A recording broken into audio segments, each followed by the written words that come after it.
نحمده ونستعينه ونستغفره ونعوذ بالله من شرور أنفسنا ومن سيئات أعمالنا من يهد الله فلا مضل له ومن يضلل فلا هادي له أشهد أن لا إله إلا الله وحده لا شريك له وأشهد أن محمدا عبده ورسوله اللهم صل على محمد وعلى آله وأصحابه أجمعين إن الله وملائكته يصلون على النبي يا أيها الذين آمنوا صلوا عليه وسلموا تسليما يا أيها الذين آمنوا اتقوا الله حق تقاته ولا تموتن إلا وأنتم مسلمون. Para hadirin jamaah Jumat yang dirahmati Allah, marilah kita panjatkan puji dan syukur kepada Allah yang telah memberikan kita nikmat berupa iman dan kesehatan, sehingga kita masih dapat berkumpul pada hari Jumat berkah ini untuk melaksanakan ibadah sholat Jumat. Tak lupa salawat dan salam kita haturkan kepada junjungan kita Nabi Muhammad SAW. Semoga kita mendapatkan syafaat dari beliau di yaumil akhir kelak. Pada hari Jumat ini agak berbeda dengan Jumat-Jumat sebelum-sebelumnya, karena di Jogja sudah ada beberapa masjid yang tidak mengadakan sholat Jumat. Tadi saya melihat di WhatsApp ada Masjid UGM salah satunya, dan ada banyak masjid lainnya. Namun ada juga masjid yang tetap mengadakan sholat Jumat, di antaranya Masjid Jogokarian dan juga masjid kita, Masjid Al-Huda ini. Adapun ini semua merupakan bentuk ikhtiar dan tawakal kita kepada Allah Subhanahu wa taala. Apa itu tawakal? Dalam suatu hadis diriwayatkan ada seorang badui yang bertanya kepada Rasulullah, apakah aku bertawakal dulu lalu aku ikat untaku, atau sebaliknya, aku ikat untaku dulu baru bertawakal? Nabi menjawab, kau ikat untamu dulu baru kau bertawakal. Apa artinya? Bahwa ikhtiar atau usaha tetap harus kita dahulukan, baru bertawakal. Kita tidak bisa berlepas diri, tidak melakukan apa-apa, hanya berdoa saja, berharap kita tidak terkena virus corona. Tidak bisa. Justru Islam mengajarkan kita untuk berusaha, berikhtiar semaksimal mungkin. Dalam kondisi seperti ini masih ada juga yang mengeluarkan statement seperti, kita tidak takut dengan virus corona, kita hanya takut kepada Allah. Lalu setelah itu tidak hanya sampai di situ, menuduh orang-orang yang takut dengan virus corona sebagai orang-orang yang cacat tauhidnya. Saudaraku fillah, perlu kita pahami bahwa takut terhadap sesuatu yang memiliki sebab jelas bukan termasuk perkara yang dapat merusak akidah seseorang. Termasuk takut pada virus corona. Karena yang pertama, secara ilmiah sudah terbukti bahwa virus ini dapat dengan mudah tersebar. Dan hal ini bukannya belum pernah terjadi di masa-masa sebelumnya.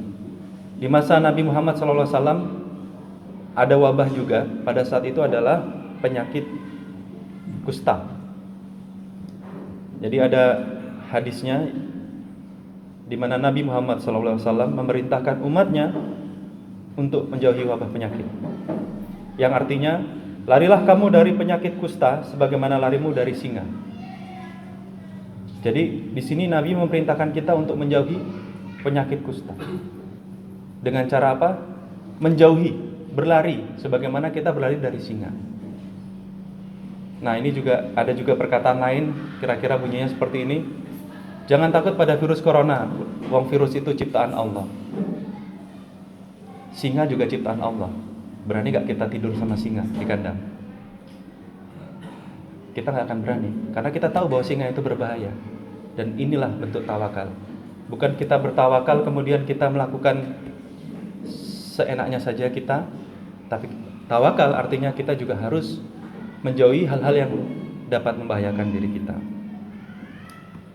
Kemudian ada lagi kalimat lain, bahwa Allah tidak akan menurunkan wabah kepada orang-orang salih. Kelihatannya mungkin benar, Akan tetapi faktanya ada beberapa sahabat yang mulia, di antaranya adalah Mu'adz bin Jabal yang wafat karena wabah penyakit. Apakah keimanan Mu'adz bin Jabal itu lebih rendah dari kita? Atau masa kita sekarang? Saya yakin tidak ada satupun manusia di bumi saat ini yang mungkin lebih mulia dari sahabat Nabi Mu'adz bin Jabal. Wallahu a'lam. Tetapi beliau adalah salah satu sahabat dan beliau juga terkena wabah. Ada pula yang mengatakan bahwa tidak apa-apa ke masjid, bahwa masjid ini rumah Allah. Tak mungkin Allah menurunkan wabah di rumahnya. Ini juga sebenarnya tidak bisa dipahami begitu saja. Karena ada juga hadis lain yang mengatakan bahwa janganlah kalian mencampurkan antara yang sakit dengan yang sehat. Hadis riwayat Imam Bukhari. Hadis ini bersifat umum, berlaku di semua tempat. Jadi kalau di sekolah ada yang sakit dan ada yang sehat, maka sebaiknya dipisah. Begitu juga di masjid. Jika sakit, saat ini sebaiknya kita hindari dulu. Insya Allah pahala tetap tercatat, karena kita menghindari kemudaratan yang lebih besar. Dan insya Allah nanti akan saya bacakan di khutbah kedua mengenai fatwa Dewan Ulama MUI, sama isinya dengan fatwa lainnya dari Muhammadiyah, dari NU, dari Al-Irsyad. Pada intinya hampir sama. Kemudian kita melihat bahwa wilayah kita aman-aman saja, tetapi tetap kita juga harus berhati-hati, karena kita tahu bahwa virus corona ini dapat menyebar dan menular dengan sangat cepat. Kadang mungkin kita tidak tahu, kita merasa sehat, tetapi tubuh kita ternyata sudah membawa virus, karena virus ini baru dapat terlihat gejalanya beberapa hari kemudian. Kemudian lain lagi, ada juga yang mengatakan bahwa udah nggak usah ikut ulama, ikut aja Al-Quran dan Sunnah. Maksudnya apa? Kita udah sholat aja, kita tetap ikut majelis taklim, karena ini bagian dari ibadah. Al-Quran dan Sunnah itu memang kita harus patuhi. Tetapi apa di Arab sana, di Mesir, di Kuwait sana tidak ada ulama yang memahami Al-Quran dan Sunnah? Kenapa mereka sampai berani menutup ibadah umroh, menutup Masjidil Haram? Mereka berfatwa berdasarkan Al-Quran dan As-Sunnah, berdasarkan ilmu yang mereka miliki. Sementara kita ini awam, kita juz 30 saja belum hafal. Kalau di sana, jangankan ulama, orang biasa hafal 30 juz itu biasa. Ulama paham 30 juz, paham maknanya, paham tafsirnya, memahami semua keilmuannya. Dan mereka telah melakukan keputusan yang sedemikian rupa berdasarkan keilmuan yang mereka miliki. Jadi perlu kita ingat bahwa Nabi Muhammad SAW pernah bersabda bahwa jika suatu perkara diserahkan kepada bukan ahlinya, maka kebinasaan yang akan datang. Kesimpulannya adalah bahwa saat ini ada baiknya kita menghindari kemudaratan atau hal-hal yang lebih buruk, karena hal ini diperbolehkan. Daripada terjadi penularan, daripada banyak korban yang berjatuhan, maka diperbolehkan bagi kita untuk mengambil keringanan, untuk tidak ke masjid, untuk tidak melaksanakan majelis ilmu. Dan ini bersifat sementara. Tapi bukan berarti kemudian kita merasa senang karena kita bisa sholat di rumah. Itu pun tetap dianjurkan di rumah sholat berjamaah dengan keluarga. Itu pun tetap aktif menuntut ilmu melalui media-media lainnya, agar supaya kita tidak semakin jauh dan semakin tertinggal ilmu kita. Demikian Khutbah pertama, Barakallahu li wa lakum fil Qur'anil azim wa nafa'ni wa iyyakum bima fihi minal ayati wa dzikril hakim wa taqabbalallahu minni wa minkum tilawatahu innahu huwas samiul alim.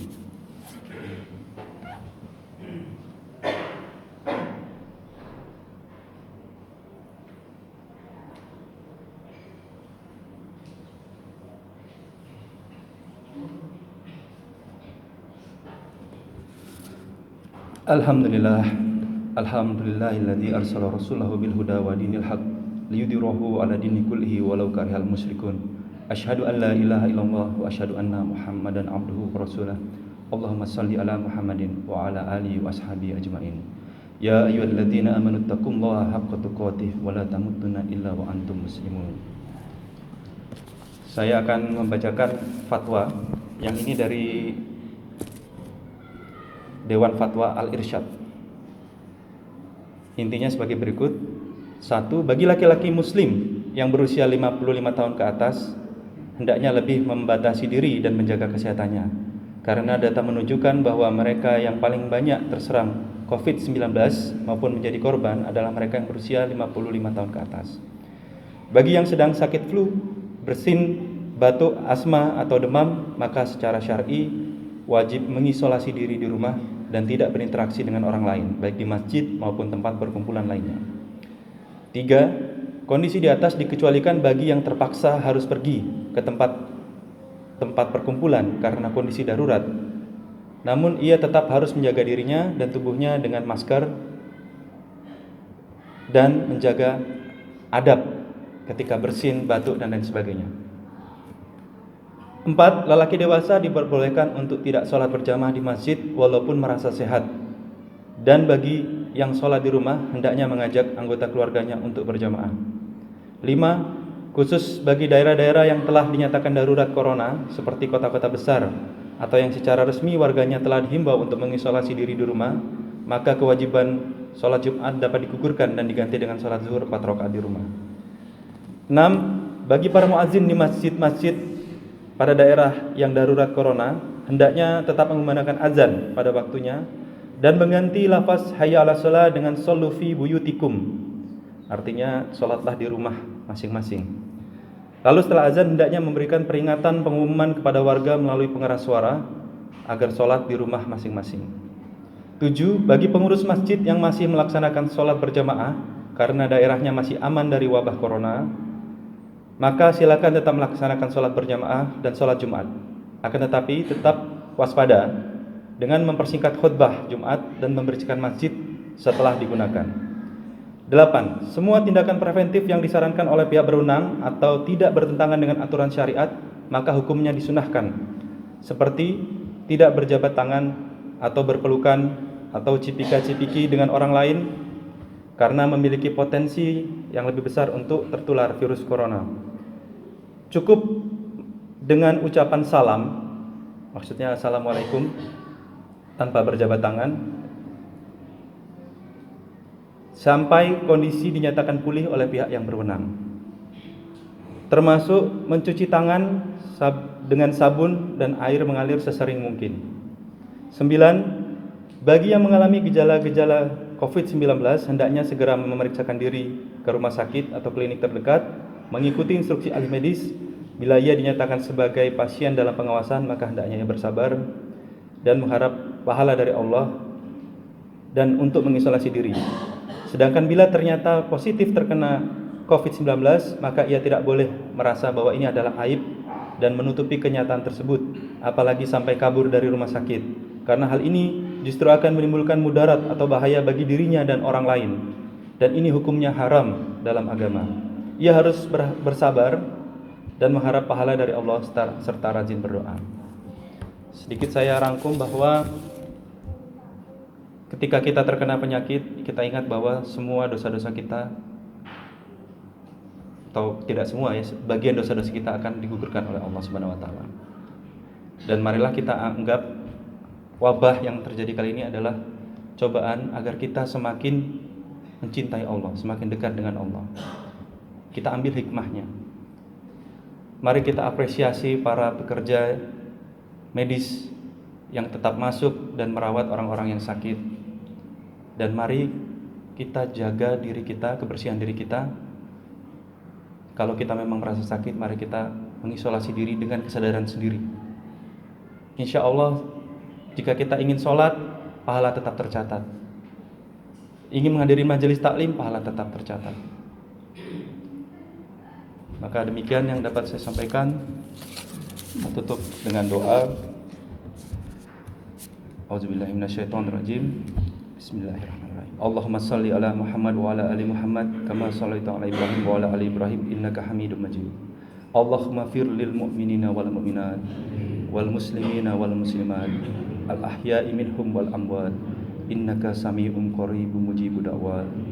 Rabbana zalamna anfusana wa illam taghfir lana wa tarhamna lanakunanna minal khasirin. Rabbana atina fid dunya hasanah wa fil akhirati hasanah wa qina azabannar. Walhamdulillahirabbil alamin. Wassalam.